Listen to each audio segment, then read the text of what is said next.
Hagan. Izinkanlah aku kenal sejenak perjalanan. Om Swastiastu, Assalamualaikum warahmatullahi wabarakatuh. Perkenalkan, nama saya Iketut Pardita Samahuda dengan NIM D1011432 dari Universitas Mataram, Fakultas Hukum, Prodi Ilmu Hukum. Di sini saya akan menjelaskan bagaimana penyelesaian sengketa pajak internasional oleh wajib pajak di luar upaya hukum yang sesuai dengan ketentuan domestik suatu negara dengan menggunakan mekanisme Mutual Agreement Procedure (MAP). Sengketa pajak merupakan hal yang kerap terjadi seiring dengan meningkatnya perdagangan dan investasi lintas yurisdiksi. Untuk mengatasi sengketa pajak itu, Pasal 25 OECD model maupun UN Model Convention telah menyediakan mekanisme di luar dari upaya hukum yang tersedia dalam hukum domestik suatu negara.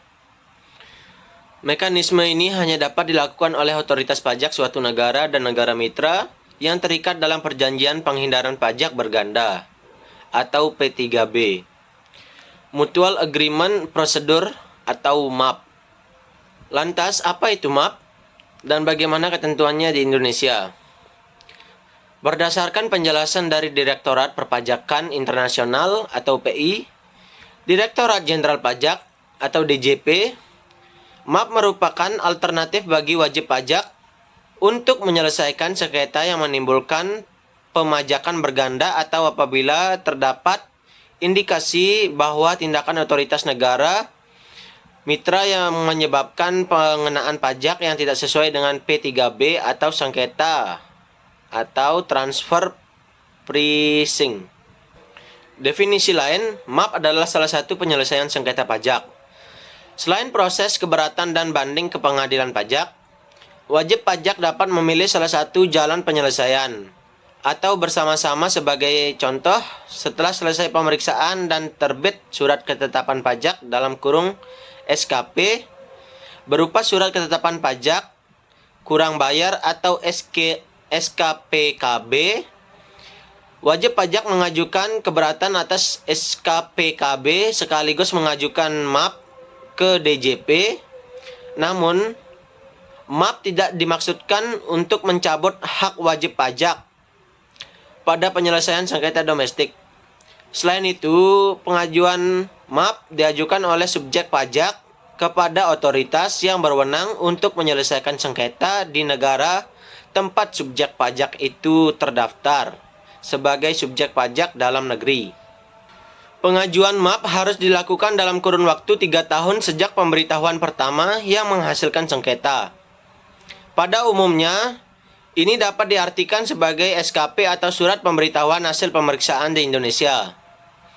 Ketentuan MAP yang terbaru diatur dengan Peraturan Menteri Keuangan atau PMK nomor 49 tahun 2019. Secara umum, regulasi ini menegaskan bahwa wajib pajak dalam negeri dapat mengajukan permintaan pelaksanaan MAP kepada Dirjen Pajak sebagai pejabat berwenang di Indonesia dalam hal terjadi perlakuan perpajakan oleh otoritas pajak mitra P3B yang tidak sesuai dengan ketentuan P3B. Adapun otoritas pajak mitra P3B adalah otoritas perpajakan pada negara mitra atau otoritas perpajakan pada yurisdiksi mitra yang berwenang melaksanakan ketentuan dalam P3B.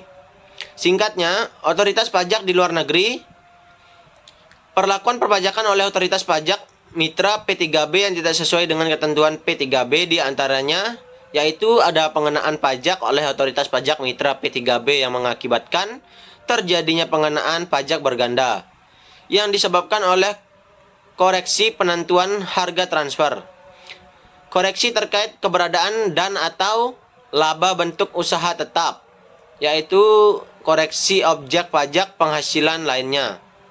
Yang pertama, pengenaan pajak termasuk pemotongan atau pemungutan pajak penghasilan di mitra P3B yang tidak sesuai dengan ketentuan yang diatur dalam P3B. Yang kedua, penentuan status sebagai subjek pajak dalam negeri oleh otoritas pajak mitra P3B. Yang ketiga, diskriminasi perlakuan perpajakan di mitra P3B. Yang keempat, penafsiran ketentuan P3B. Menurut ketentuan, dalam hal permintaan pelaksanaan MAP diajukan bersamaan dengan pengajuan permohonan, keberatan, atau banding. Selain itu, materi yang diajukan permintaan pelaksanaan MAP harus tercakup dalam materi sengketa yang diajukan. Demikian penjelasan video dari saya. Bila ada salah kata, mohon dimaafkan. Sekian dan terima kasih.